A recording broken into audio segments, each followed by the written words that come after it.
scan this. Sovi is here. Let's level up. Finding the rate of change for this cone's surface area is actually super fast. We will differentiate the given formula and solve it right now. First, we need to find the derivative of the surface area function with respect to time. We use the chain rule on the square root part to get our initial expression.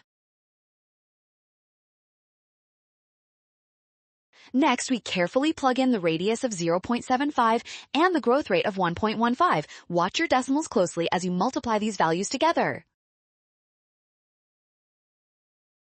Finally, simplify the expression to find the numerical value. This calculation leads to 22.182, making option D the correct choice.